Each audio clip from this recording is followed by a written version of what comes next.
I don't know why. I clicked on the mic and it ain't working. So I'll put it over like that. Might even pull that down a bit further. Maybe lift it up a little touch. So right, this is still and then share. Why is that one not working? Maybe it's that one that's not working. There you go. I've just put it back on. My back is twingy. 5v5s, so you can see and hear me.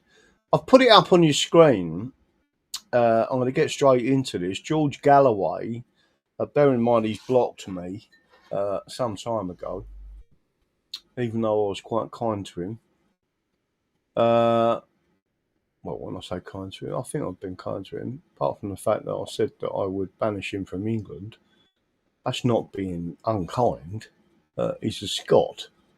But today, credit where it's due, he put a post out and he says the fact that 800 years of trial by jury in England was swept away solely by the votes of Scottish Labour MPs when Scotland is unaffected by the change is a powerful argument for English independence. I would like to know what your response is to that, and whether you could all, in some way, send that out to Rupert Lowe, Restore Britain, and the complete team.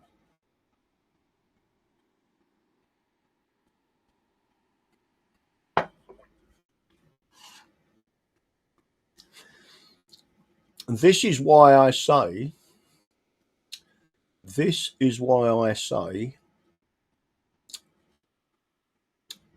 quite frankly, you should separate the information from the information giver. And if you don't know what that means, it means someone like Tommy Robinson, that has led people up a garden path as a purebred Zionist, waving the English flag and the English Defence League, which was part of the Jewish Defence League, which was just an extension of Zionism and, in effect, Jewish terrorism. But he waved the English flag, and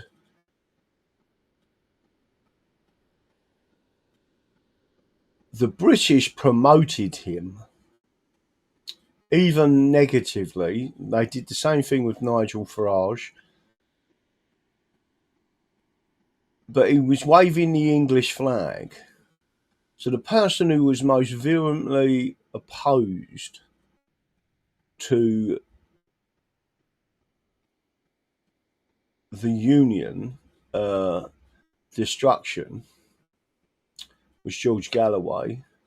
When I went and asked a question at a convention like a Labour seminar, I went there to speak to Jeremy Corbyn at Colchester. And this was some time ago, and I spoke to Jeremy Corbyn when he was, I think, the leader of the Labour Party. And I said to him, are you going to promote or allow English independence? And Jeremy Corbyn said, absolutely not. Absolutely not. He said, and we had him on video with this, politely, we weren't being nasty to anyone, even though we was right in with the communists. In other words, they was all sitting there watching him, and we asked a question. And he said, England must be regionalised, right? So now you understand what's going on. There is a bit of a disconnect between George Galloway and Jeremy Corbyn. But the whole point of what's on your screen is crucial.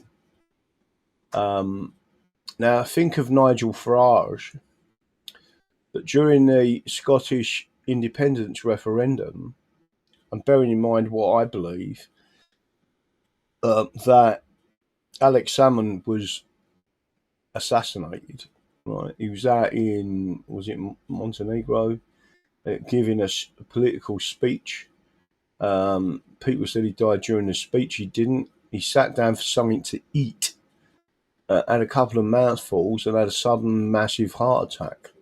All the signature of, in effect, a Jesuit hit, because they generally poison people.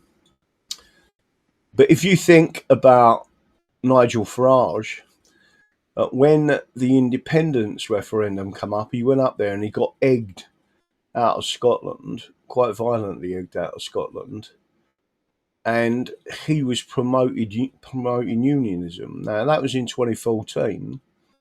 Even the English, I haven't got an issue with the Scots, but the English independence movement was supporting Scottish independence. If they had voted to leave the Union, we would have voted to leave, by default, everything that the British had enacted by a British Parliament. If you void the Acts of Union, every bit of authority has gone with it, right? And people need to understand that. You must void the Acts of Union. So when people do finally understand that Nigel Farage only set up, or I should say, led UKIP, because the English independence movement was gaining ground.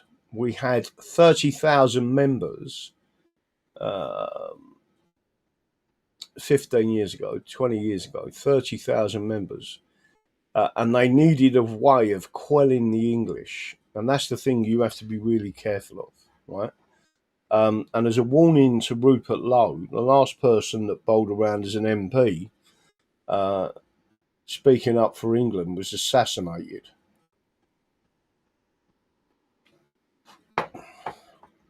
David Amish, Southend. So all I'm saying to people, be very careful. And that includes Catholics. Because the Jesuits and the Jewish mafia are aligned. But more to the point, I want everyone to read this on the screen. If you can go to George Galloway's account, because he's blocked me, and send that tweet to Rupert Lowe, Lewis Bracknell, Charles Downs, etc. But let me just make sure everyone's understanding what I'm saying. So let me get this out because it's burning me. Paul Rumbling, there's some very powerful forces out there. People don't realise. They don't realise. But I do believe that we are now gaining momentum and ground, and it's going to get 1,000 times worse, and especially for people like me. I want to repeat this to everyone. Everyone who's watching this, we are having a convention and seminar on the 5th, 6th and 7th of June in Mablethorpe in Lincoln. I want as many people to come to that as possible. It's really important. You can stay there. Obviously, there's different things. We're going to be putting all this out.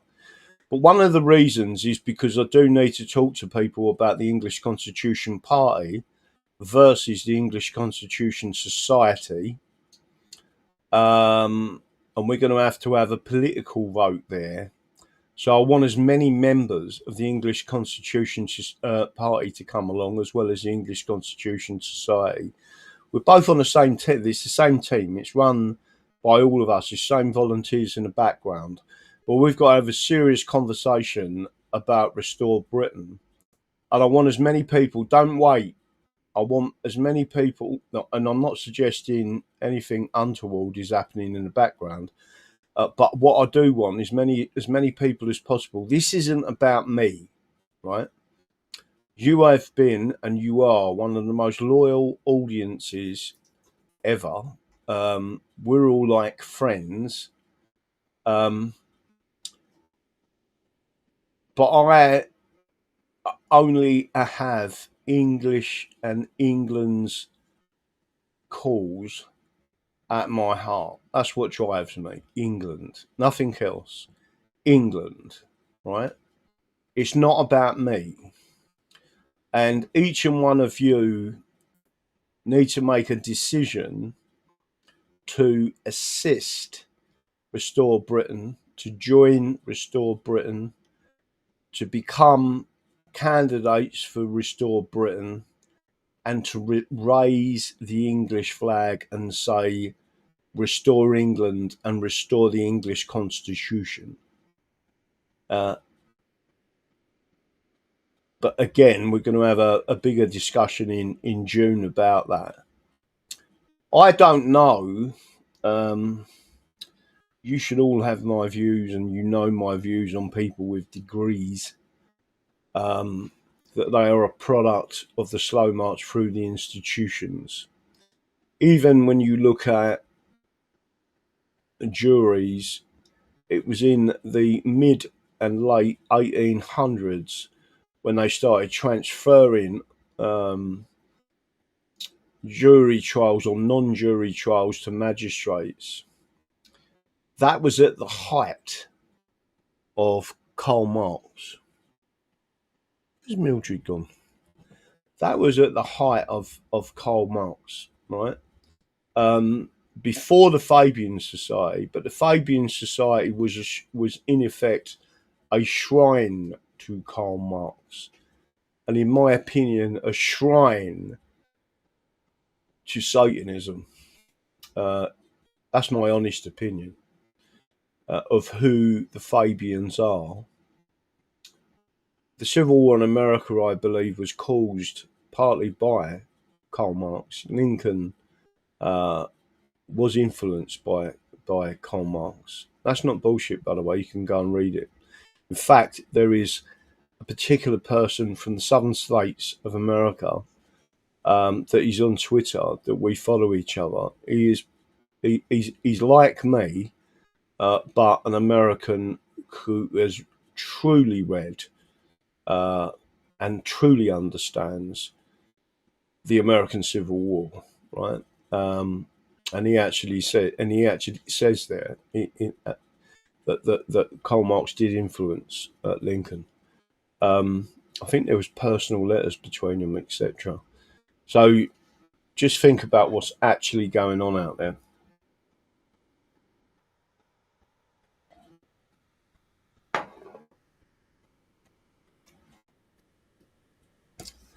Let me just check. Right, I've just got a thing come through. So my sound hopefully is all working. Everyone's watching this. We need to do quite a bit in the background. So I hope to be on another show tomorrow night. And there's a couple of shows I'm going to be on possibly in the next few weeks. But the people getting that message out there is you, not me, right? I am your spokesperson.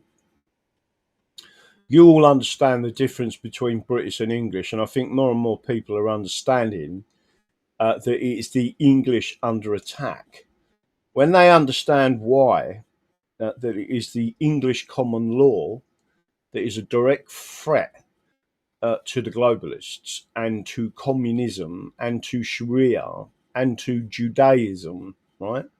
It is the English common law that is the direct threat, because the English do not tolerate and will not tolerate state, an overbearing state, right? The English do not tolerate fascism or communism. In fact, it says that in the Hailsbury's Laws of England.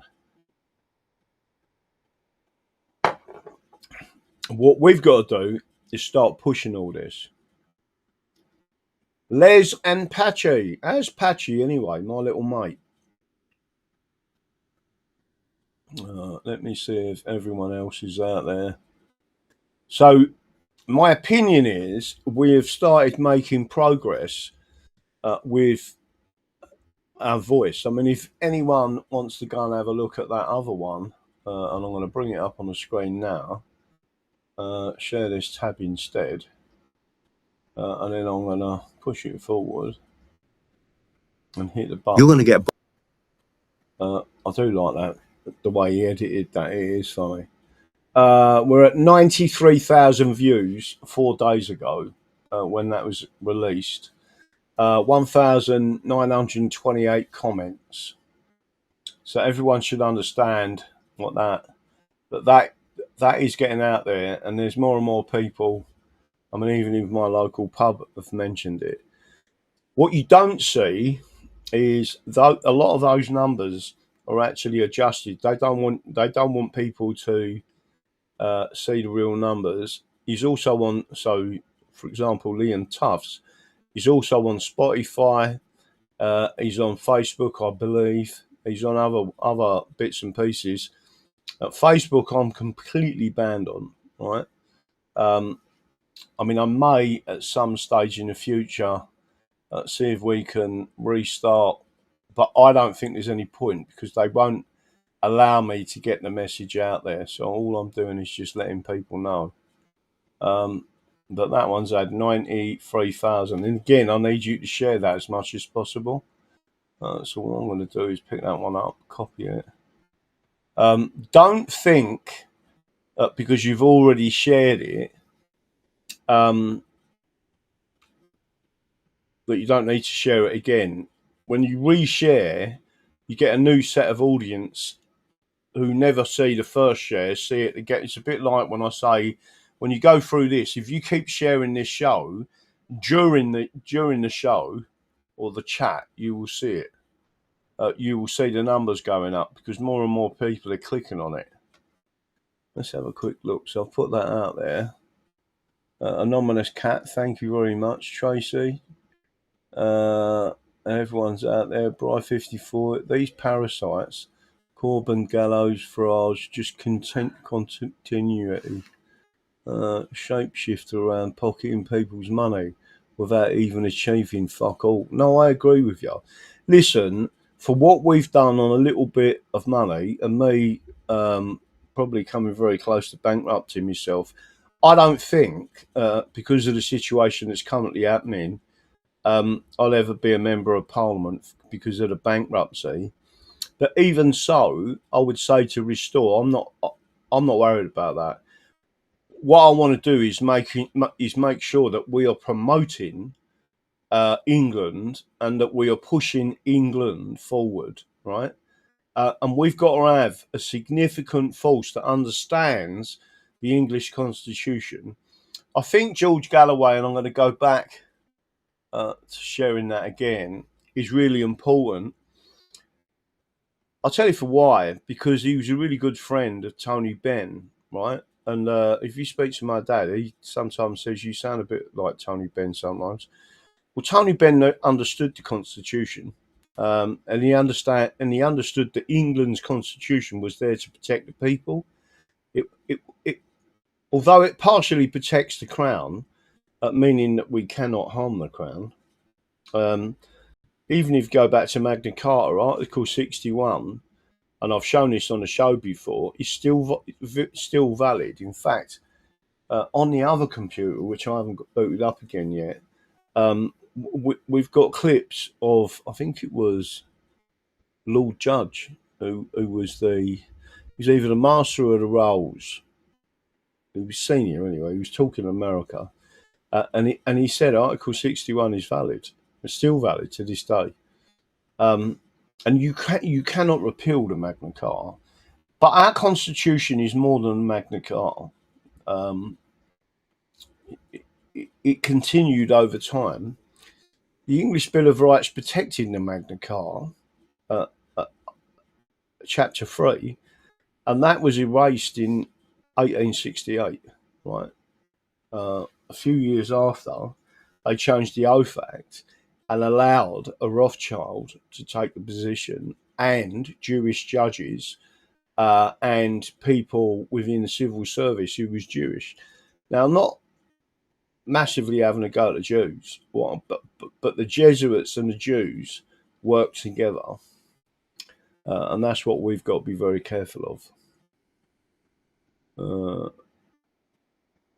Ice Chase, Graham should be Chief of Justice. If there was ever a job available like that, that would be the job. Because I would go through and I would list at least 1,000 judges that under our constitution, you need to get our own people in Parliament under our constitution to impeach the judges. In other words, to sack them judges. There's at least 1,000. There's I think something like 3,000 judges, and there's 1,000 judges that need to be.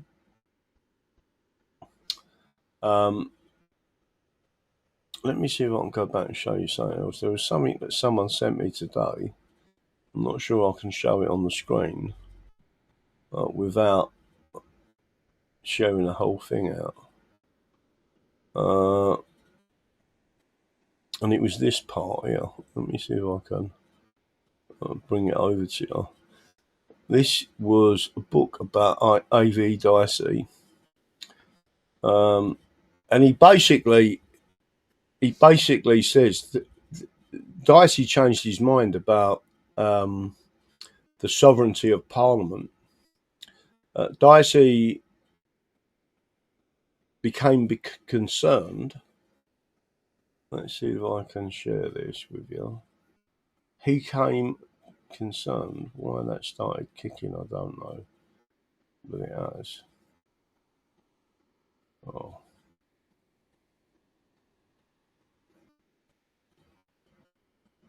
Let's see if I can find it now. There it is. Hopefully you can see that on your screen. I'm not sure if I can bring that over further. Can you see that with that, mate?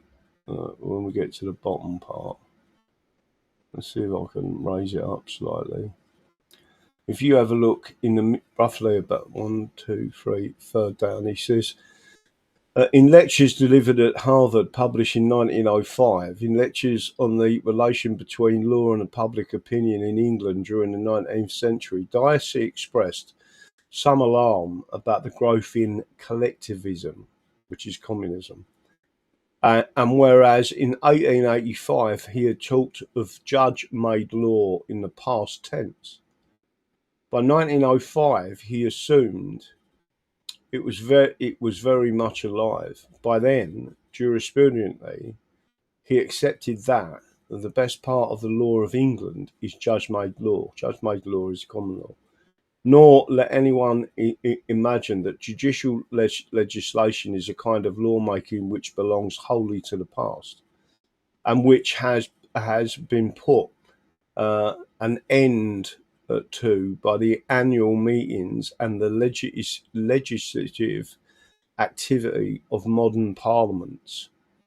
In fact, by this time, Dicey had given up his unqualified enthusiasm for parliamentary sovereignty. He changed his mind, and he writes about that. He wrote about that in his second book, Rule of Law and Democracy.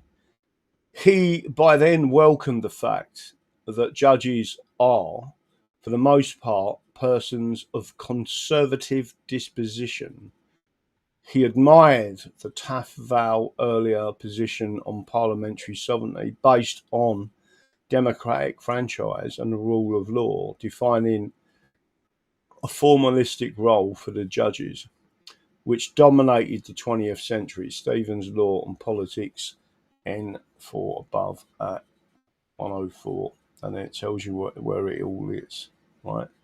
So why am I showing you this? Because one of our very helpful members sent me that today, because groups like you are out there reading law books, and when you find the paragraphs that I need for things, you send them to me, right? So instead of having one person reading these books and the old law books and the Constitution, we've got hundreds of us doing it, and then they're saying, "Have you seen this?" Right? Bear in mind, I can't see everything, but it is. But what book is that in? It is in. Let me see where he says it. It's English judges. Let me have a look and see if I can find where it is.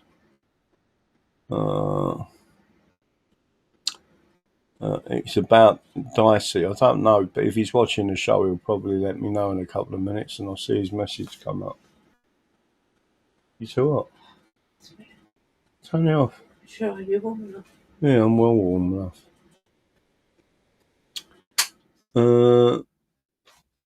It's all right. I have Janet sitting there with a fan going like that. She's just too hot because we've had the fire on.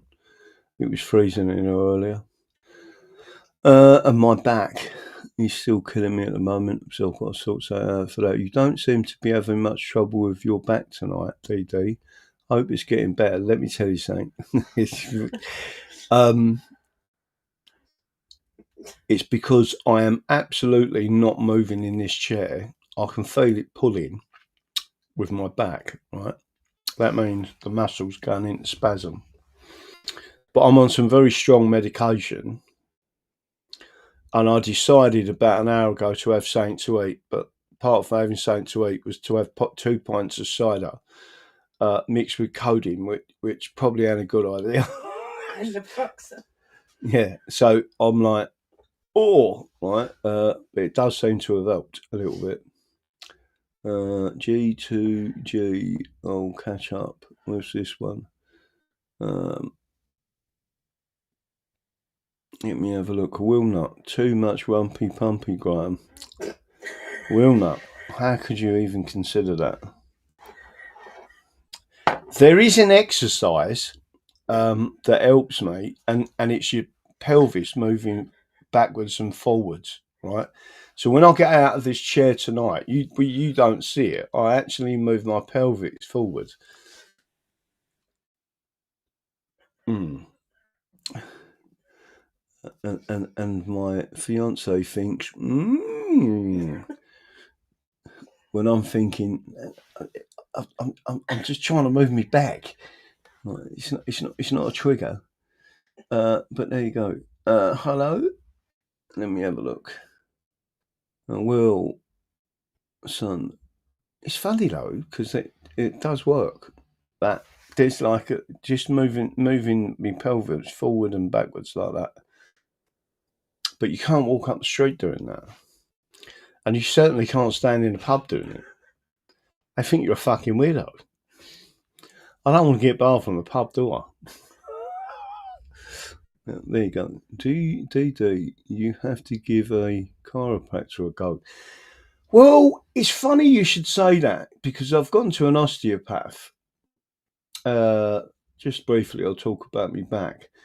I spoke to the doctors and then we're trying to get a scan sorted out. But really and truthfully, a chiropractor, even an osteopath, wants to know what the fuck did they do in the bottom of your back. When you start having operations, it's not the same.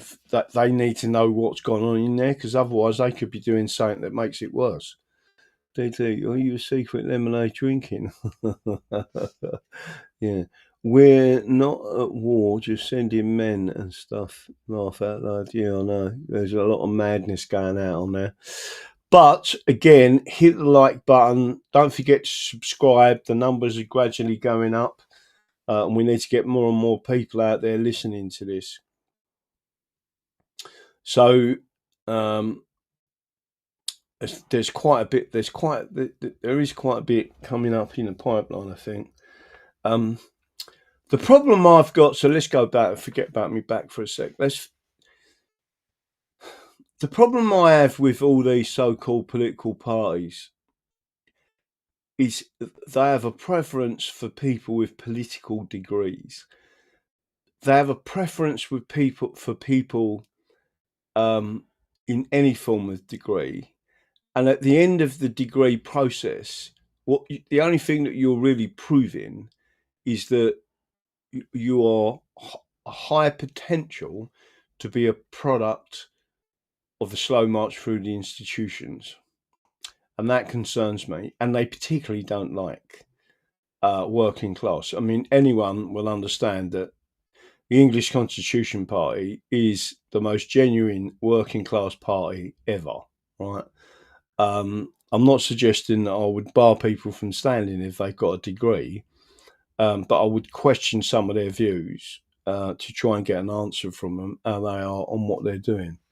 What's this one say? I do it all the time when I'm stoned. I don't know what you do all the time when you're stoned. Treason, Tracy, Warrow, Dave Covey, a proper Thai massage works too, DD. What type of Thai massage is that? Chuck Money, Dennis Skinner was always a laugh to listen to. Was it Dennis Skinner, the one who stood up and he said, all of you lot over there are crooks? And a speaker stood up and said, you can't say that about the opposition. He said, all right then, all you lot over there are not crooks. So he basically said, he said, half of you over there are crooks, and the speaker had a go at him, and then he said, you need to take that back, talking about honourable people like that. And he said, okay, I will. And then he rephrased it to basically say, all right, half of you over that side are not crooks. And everyone started laughing. But you have to do these things. Let me have another drink of this.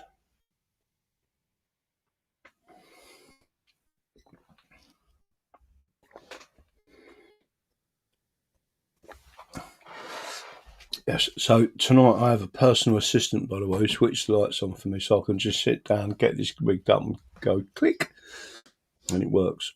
Slimming. Let me see. Anyone got any questions for me, by the way? DD, do you know anyone with Spooky 2 rifle machine? What the fuck's a Spooky 2 rifle machine?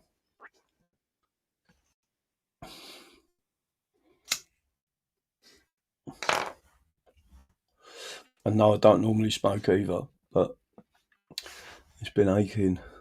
Timbrook 2, can you have all the degrees you want, but what they lack is common sense, and real experience. Everyday people outmatch them.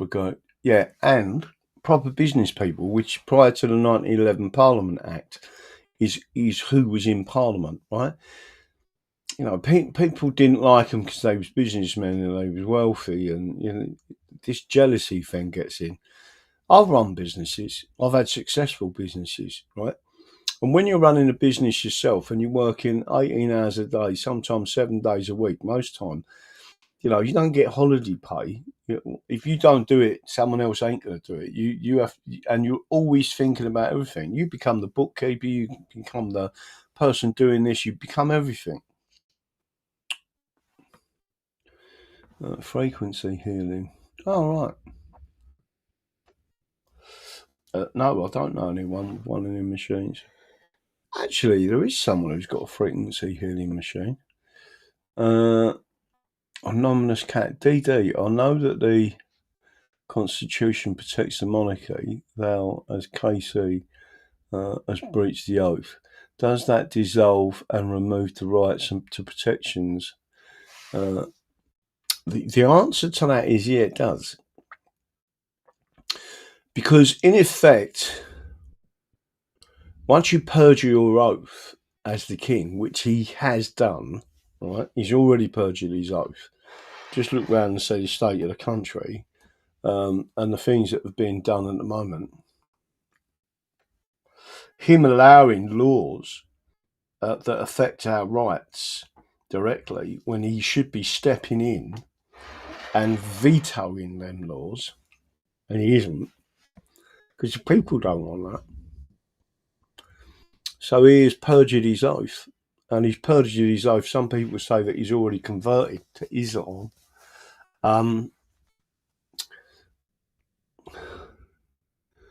Merry Old England. If you were a successful businessman, why would you bother becoming an MP? Because you give back to society, and you participate in running the country. That's what it was like prior to 1911. That is true. You look at Rupert Lowe. He's got something like £30 million wrapped around him. He's not a trillionaire or billionaire or any of them things, but he's got something like 30 million wrapped around him. He's already said, I could just piss off to Monaco and lay on the beach for the rest of my life and play golf and do what he wanted to do. But he's decided that he wants to take the country back. Them people do exist. You know, and they can be a good CEO, just to make sure you all get me on this, a good CEO of any company isn't an indoctrinated person. There's someone who thinks. They think about strategy and they bring people in to the organization that complement their own skill set, or if they know that their skill set is lacking a certain vision for a market or for a potential situation, they'll bring someone in with that skill set, right? And the problem that you've got today with these people with so-called legal professional skills, barristers, solicitors, law teachers, professors, is they're not seeing the Constitution. I've got a great book here that's written by a normal person on the Constitution. I think it was 1836, and he hasn't wrote it as a legalese book. He's wrote it as a normal working person, and it's a fantastic book, right? It's the original. But it's from our perspective, not from the state's perspective, not from the state's perspective, and not from the perspective of someone who has been trained by the state, in effect, because that's what universities are doing now. And they've been doing it for a very, very long time. I would say in excess of 150 years. One of the things that I see today, which I'm going to show people, hopefully I'm going to show people, I'm not sure if I can bring this up or not, but I'm going to.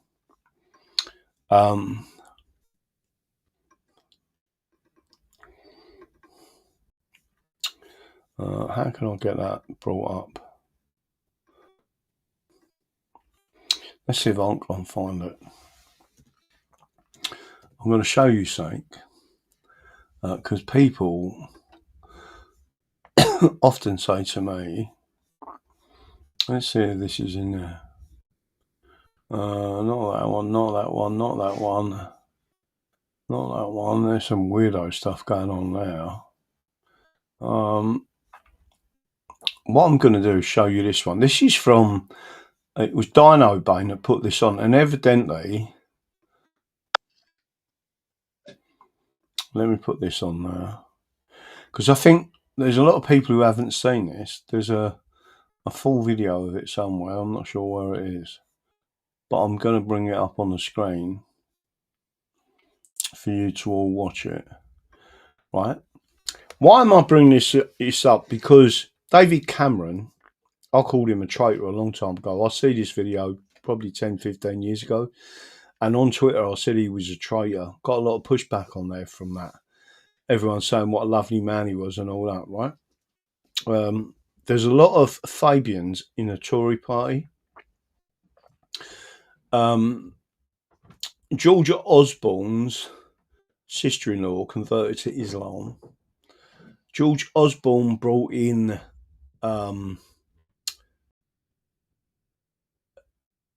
Sharia bonds, they called them, into the London markets. Missing trader into community fraud, where they stole £8 million off us. Don't forget, I'm seriously into looking at frauds and how they operate, right? It's one of the things that I'm just interested in how they've done it. Missing trader into community fraud. I had a whole, somewhere it's probably still here, a thick document that thick from the House of Lords, saying that they in a very short period of time, only a few years, they stole over 8 billion from us, and they put it through the Dutch of Chiles, which was like a tax haven, and run that money up into Dubai and the Middle East, where they extracted the money and stole it blatantly off of us. Right? Why am I telling you all this? Because you had a particular club, I forget what its name was now. Does everyone remember? Was it the Bullingdon Club? And they're all people that went to Eton and Oxford. And I have said many times that they should shut Eton down. It's full of fucking Satanists. And they should shut down Oxford University and Cambridge University as a fucking punishment of being a centre. If you look at Oxford University, Bill Clinton went there, and soon after he went over to South Africa, and he was part of the communist movement, right?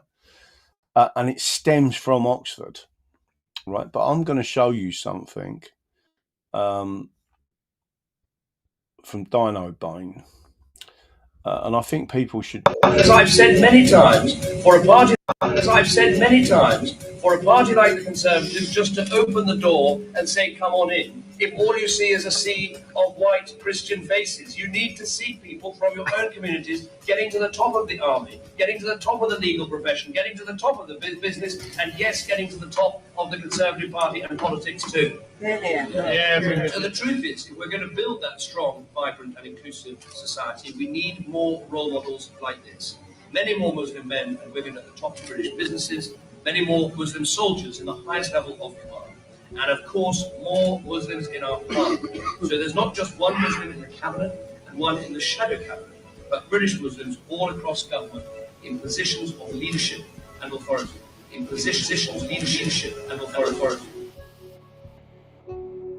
As I've said many times, for a party like the Conservatives, just to open the door and say, "Come on in," if all you see is... So I'm going to stop it there, because I don't know whether you can see and hear it. Can everyone tell me if you can see and hear it? I haven't got the screen up there at the moment. I'm going to go back and show you this. A lot of people haven't seen this. I saw this years and years ago, and I said he was a traitor. George Osborne, as I've said, was the person who introduced Sharia bonds to the City of London. That is basically financing these people. And then you had...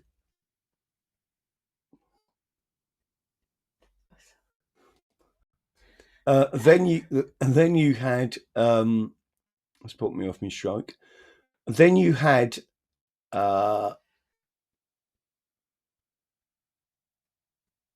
missing trader into community fraud, all financing money through that system. So, but could you all hear what David Cameron was saying then?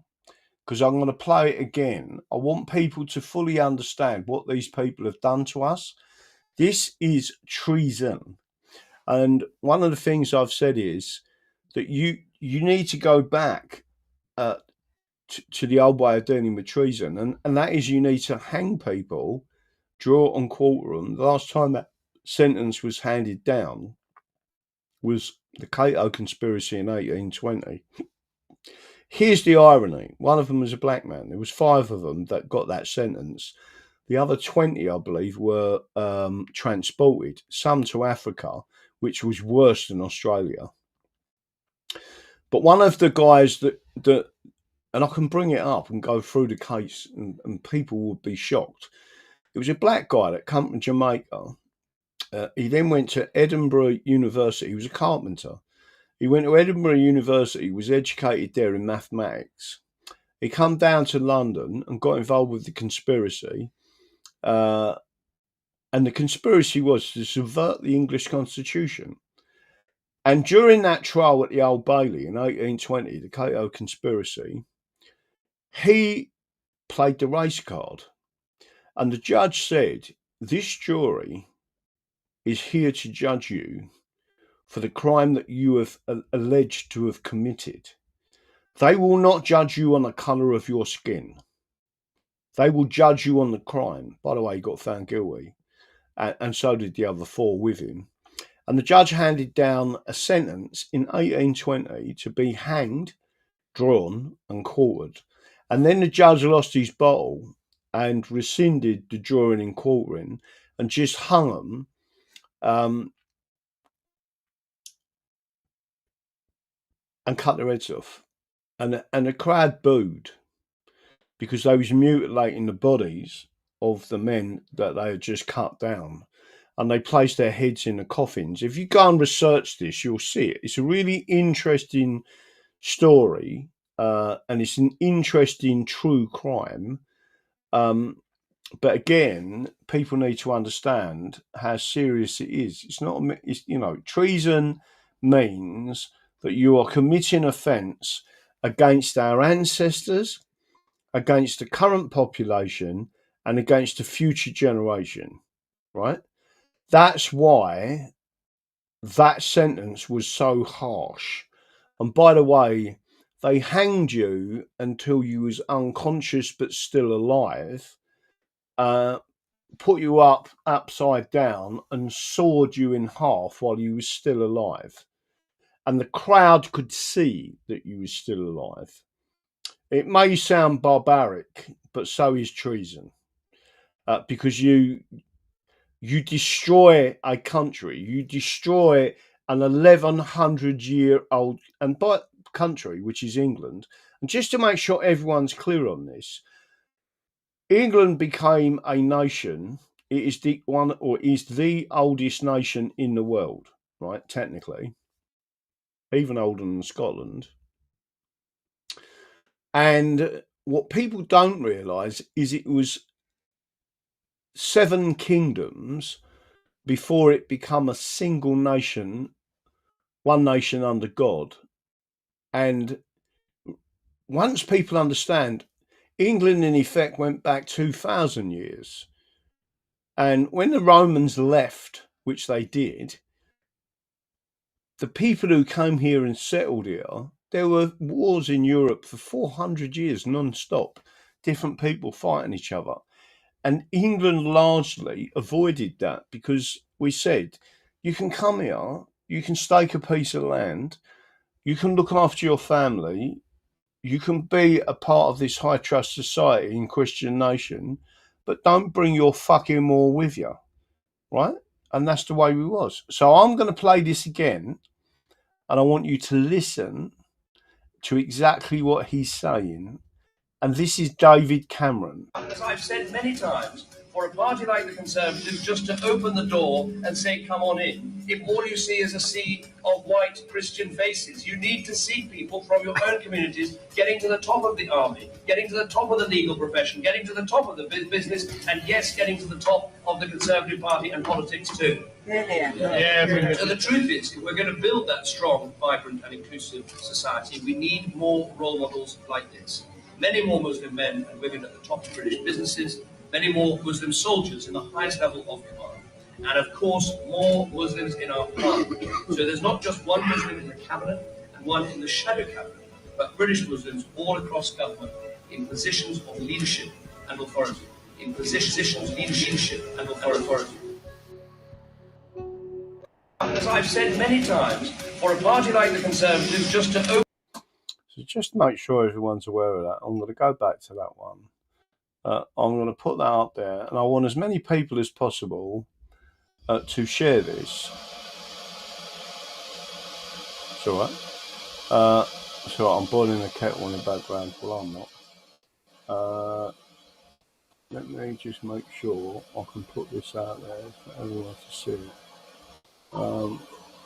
Share this, right? Make sure everyone understands it. What a fucking traitor, a real scumbag. Again, so Holy England, is that the first time you've seen that, or have you seen that before? Because there's so many things that I've seen in the background. I was actually, some years ago, standing for the English Democrats in Bexley Heath, and I was at Hustings, where David Evanet was the incumbent MP and Conservative, and he didn't like me and I didn't like him. But there was about 20 or 30 people turned up at these hustings, and the old Bill turned up, right? Because it was me. They also turned up at the count in massive numbers and intimidated me, right? At the count. This is the police. David Evanet was the whip, and technically whips are unlawful, right? Not technically, they are unlawful. It goes against the English Bill of Rights. But here's the kicker for everyone to understand this. David Evanet, as the chief whip for the Tory party, went to the London School of Economics to do his political degree. He originated from Romford in Essex, right? And people need to understand that Toryism is Fabianism. It isn't conservatism. It isn't about England. It's about collectivism. You know, look and see. Any other questions out there? Any other questions you want to put out there? I want to put it out there again. But if as many people as possible can share that, because I could end up on Dino Bain, not Brain. My name is not Richard Inman. Just to make sure everyone's getting there. English Constitution Party, real bona fide, blah, blah, blah. It's gone out there. Just see if you can share that. Let me see how many people are watching. There's 532 people watching at the moment. Well done for everyone sharing. Even if you're sharing during the show, it's a good thing. Don't forget to hit the like button. The British have tried consistently to shut down Rumble, right? When I was on RT, Russia Today, years ago, for 20 minutes, roughly every Friday, my debates used to go massively. People used to watch them, right? Because I'd be talking about different people or talking to different people. And it was because I was a normal, everyday working man. And Russia Today said, like, our phone lines go mental after you've been on, with all the positive comments coming in. Wasn't long after that they shut down. The British shut down Russia Today. They have tried to shut down Rumble, right?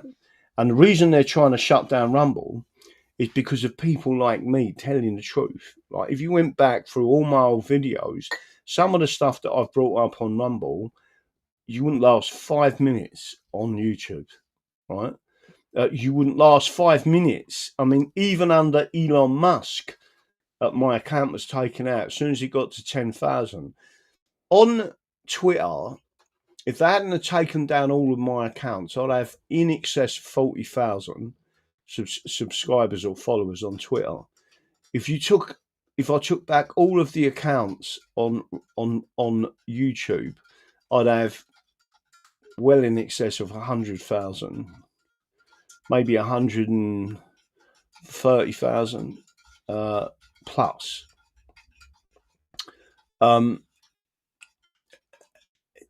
And again, they just attack the English, and it's because of the common law system.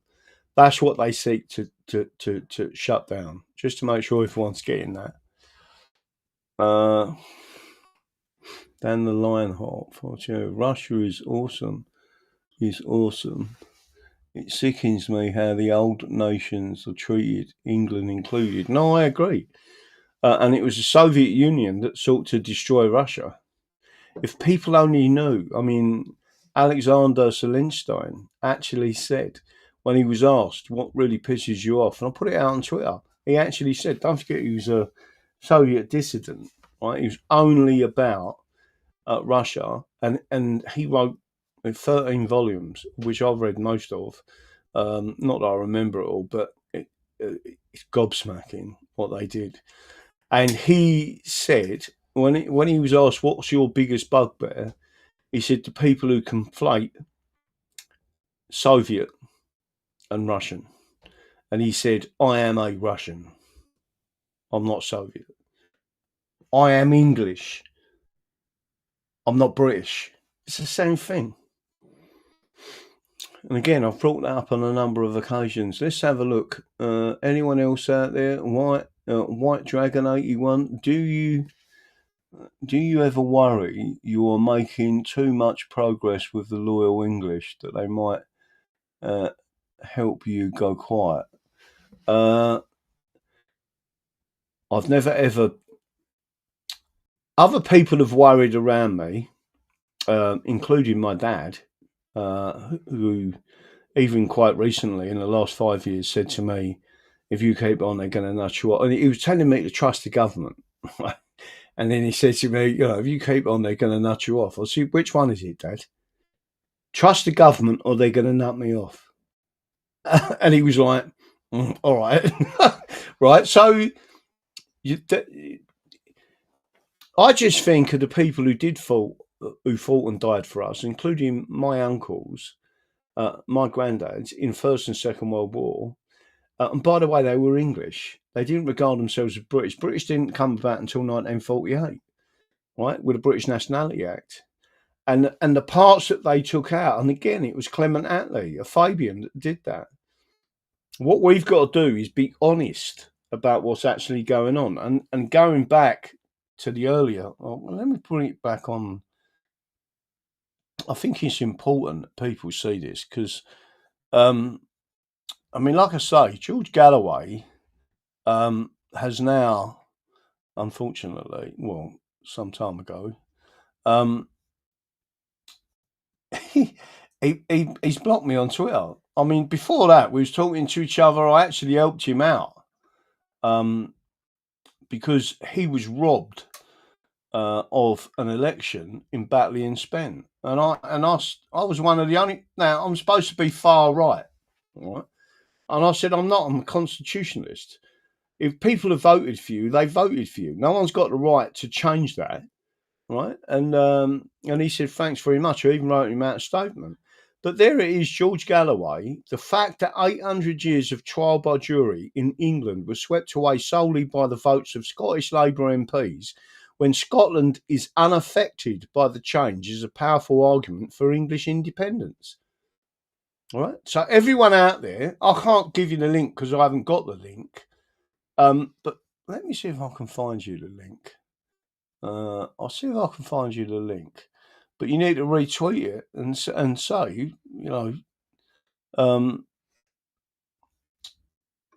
we agree with you. People should start, and you should copy in Rupert Lowe. You should copy in Restore Britain. Let's see if I can go and find where it come from. But people are now started to listen. Oh, yeah, I need to go back to that as well. Someone asked me earlier when I read out the part from Dicey, where it come from. If you're still listening, I apologise in the delay. The English judges, their role in changing the Constitution, Robert Stevens, page 16. So if you want me to put that information out there, I'll put that out there. Like I say, people read these books, and they come back and say certain things to me, and they give me little bits of snippets, and then if I believe the books are worth reading, I'll go and find them, but I always try and get the originals. Daddy Dragon, the English judges, their role in changing the Constitution, Robert Stevens, and there was a part there from Dicey, where Dicey actually said that. And they never talk about that because they always want to say Dicey said that Parliament was sovereign. Parliament is not fucking sovereign. We are. And the fourth power of juries is part of that. German war meme. How dare they say Britain for the British? Let me have a look at this. Graham Moore. Let me see. Someone has just put some information out there that they want me to see something. Yeah, I've seen that and sent it out. Let me bring this up on the screen, and everyone should be able to see it. Let me thank you. I've got a second cup of chocolate. I'm drinking chocolate. Let me have a look and see if I can bring that up for you on the screen, right? People, I've mentioned this guy before. It's not as if I just think it's funny that people are getting it in a big way now. So on your screen, this is a guy called Peter Sutherland. He's Irish. He also worked for Goldman Sachs. He was also the president of the London School of Economics, and he was also a Fabian, right? But he was also responsible for the migration plan into Europe and, bear in mind, he's Southern Irish, right? A quote from Peter Sutherland, father of globalism, from 2006, right? We must use migration to turn the English people into a minority in England. This will allow us to undermine the identity of the native English and import a new majority that will end the very idea of England. This is critical for globalism to take hold of England, right? In other words, they need to erase us. Look at London. In particular, look at places like, and I'm going to give you an example, Bethnal Green, right? You've all seen me go through my photos of the pearly kings and queens, right? At some stage in the future, I'd love to have a pearly king and queen suit, right? But my point to you all is this. There's a particular road in East London. I'm not even sure if I should say the name. It's in Bethnal Green, right? But in that road, there are a number of families who are what I would regard as proper working class East Enders. And when they first moved into that property all them years ago, the local council had a policy that if anyone in the area had children, or if there was a grandma and then they had children and then they had grandchildren, etc., they was given priority for housing in that area. It was removed and they started moving in the foreigners.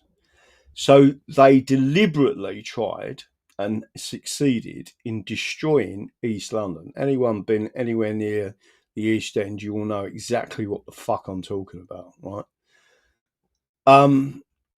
A lot of them women currently living in the East End are being chased up the street by Pakistani Muslim men and other Muslim men, offering them $5,000 to marry them, right? But there's a particular person, I'm not going to say his name, lives in that one of them streets, right? In the particular street I'm talking about. I'm not going to say his name. But he's on a number of shows and was on a number of shows. Talk UK, I think it was, or whatever the radio show was. And he lives in one of those houses that was sold off by the council. He purchased that house for £1 million, right? Normal everyday working people can't live there. They gentrified the area, and now the real working class of the East End have moved out and left. Many of them live now in Clacton, in Essex. I've met many of them even in Devon, right? There's been an exodus. They called it, BBC once called it the white flight. And when they gentrify these areas and get these fuckwits, that's how they've took London, basically. And it's all these people with degrees.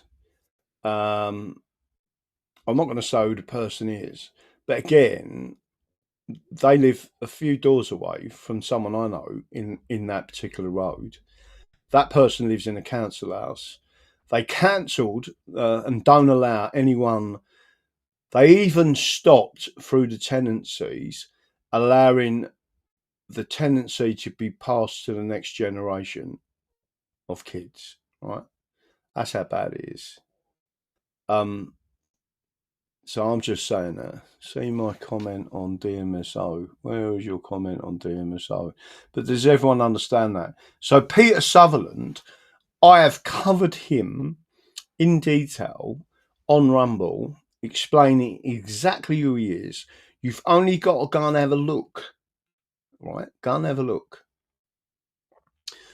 at who he is, and go and have a look at Southern Ireland and see how fucked it is. And then you've got people like Richard Inman wanting to continue that process. And bearing in mind, he's not far as I know, he's not Northern Irish. He just lives there, and he wants to destroy Northern Ireland, right?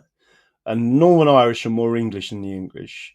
They actually still have the right to keep and bear arms in Northern Ireland. They still have the right to put on a firearms certificate application, which I don't believe they should be. I think anyone who is Northern Irish, English, Scottish, or Welsh should have an individual passport, right, that says English, Scottish, Welsh, and Irish. And that is, if you're English or Northern Irish, that is your passport. That is your firearms license.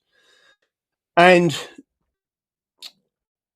they can still write on their firearms certificate for self-defense, right, which has been in effect removed. They say it's not a good reason when the English Bill of Rights says the opposite, right? And I do want people, eventually we will challenge that again. But I want everyone to understand that. But getting back to this situation, just to give you another indication, I applied for, well, I didn't apply for a job. I was working on a job in central London as a slinger and a crane supervisor, right? Remember, I've got quite a few tickets for separate things, right? And it was that site was controlled by the Irish, and they didn't want me on the site because I was English, right? That's the truth of what happened. Not very good people. And again, I'd say, if you ain't playing the game, remember what my leaflet said, or our leaflet said. If you're not playing the game with the English, don't expect to stay here. For anyone, it's not racism. It's about our culture, and it's about our jobs and our country. Just to make sure everyone gets that. My hometown of Wembley has been on since 1967. All I see there is the declaration of war on the English, no matter how politely the scumbag has tried to say it. I don't know who that is. They look out the Keck's internet. Someone drove into a pole and there was an emergency vehicle. Let me have a quick look and see what we're doing. I used to work with the Irish and experienced that. Whisper 2021. That's what I'm saying. So we as working people, I'm not being nasty to the Irish or the Welsh, but I've had it with the Welsh as well, right? And all these big projects they brought in, the English were excluded, right? And I just want everyone to understand, it's not me being nasty to them. I witnessed it. I personally witnessed what they was doing, right? And again, people with degrees, right, are not witnessing any of that, right? They've all got their heads up their fucking asses.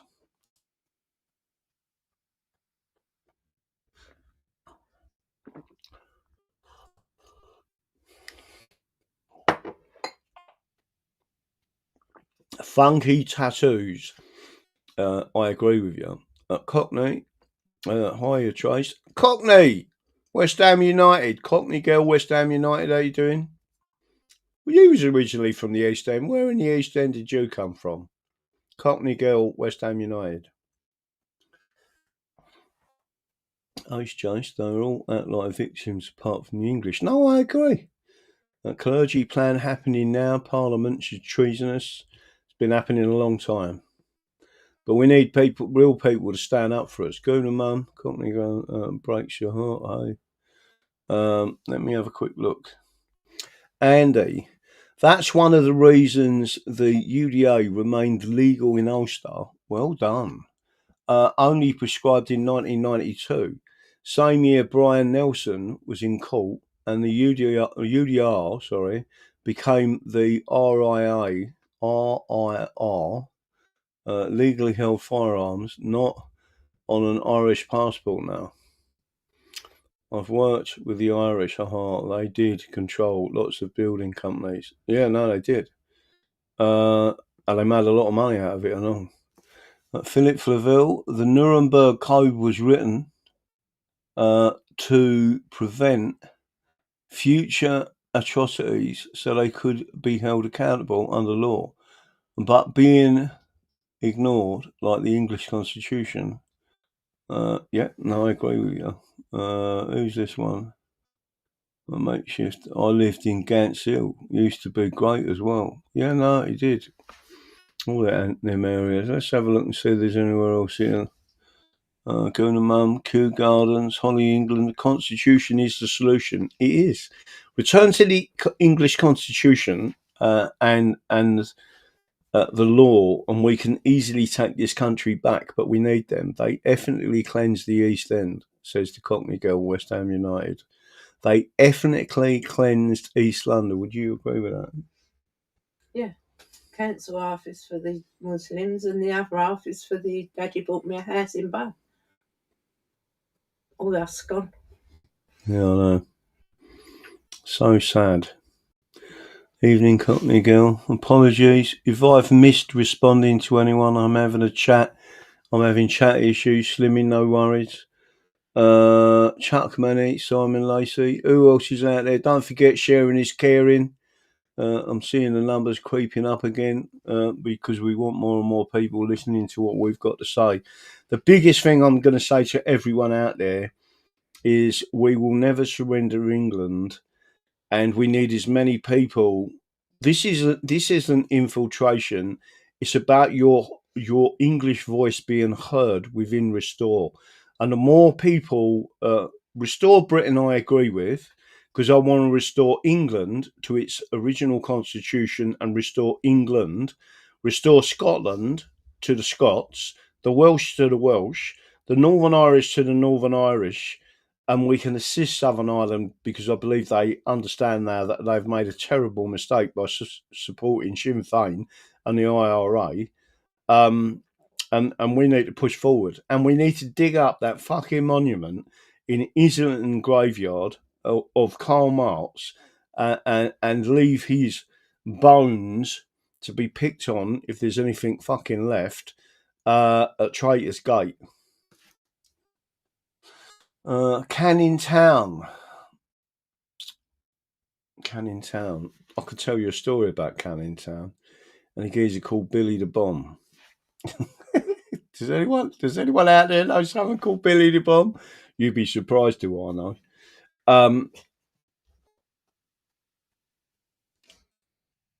242, get them thumbs up. Hit the thumbs up buttons. If you're watching this, hit the thumbs up button. So all I'm doing, I'm going to take that back off the screen and go back because I'll be cutting this short because I have to stand up in a minute. I'm dreading standing up. I'll be like, ooh, you can all have this like vision of me doing my hip shuffle. Trying to give Graham a follow on X. Yeah, try and follow me on X. That's really important. Get our numbers up. Bermondsey, True English DD. Bermondsey is a proper Millwall area, and I know a lot of people around there. Who can I say is one of the people? There's a number of people I know around there. Johnny Reed's one of them. Ted Bunter from Canning Town. They have knowingly destroyed English culture. Yep, they have tried to destroy us. But there's still enough of us left to take it back. That's the whole point of this.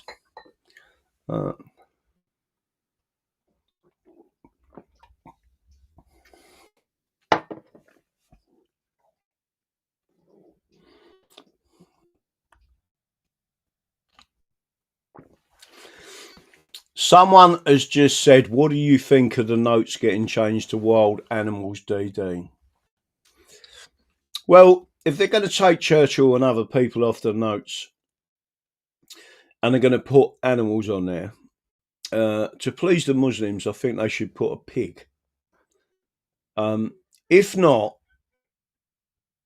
on the other currencies, I think they should put a red squirrel just to show people what the grey squirrels did to the red squirrels, right? And then have a pig, right? So it tells people that there's a story to this, right? That's what I think. I think it's disgusting, is the answer. Cockney girl knew him very well. Who bellied the bomb? Hi everyone, a bit late tonight. They will not destroy English culture. I was going to John Kelly, but ended up in Capland, Wembley.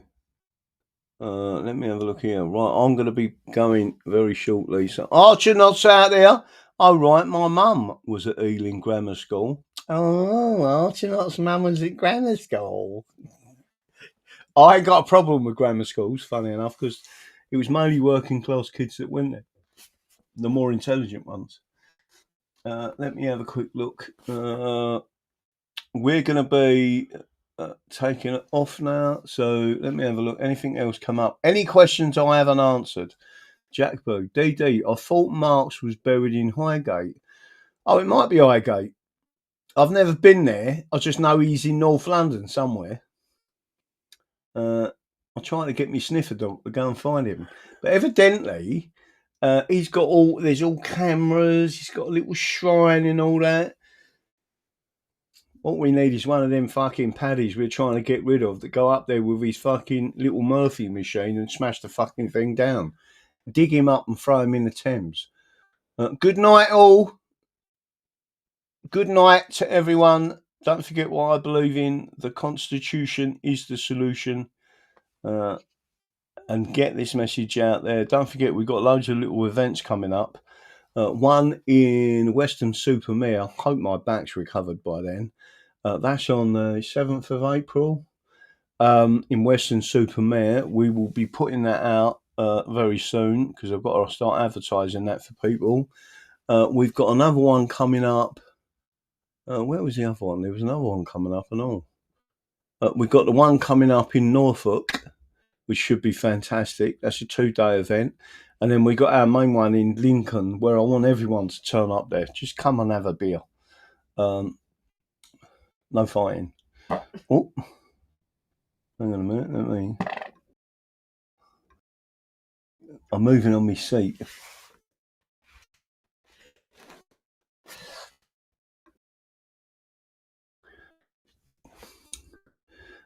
Thank you, DD. That's it. Good night. God bless. I'm off. Tilly poo. Au revoir. See you all later. Let me make sure I'll put that on there. Let's see if we can do that. Go back to the other side.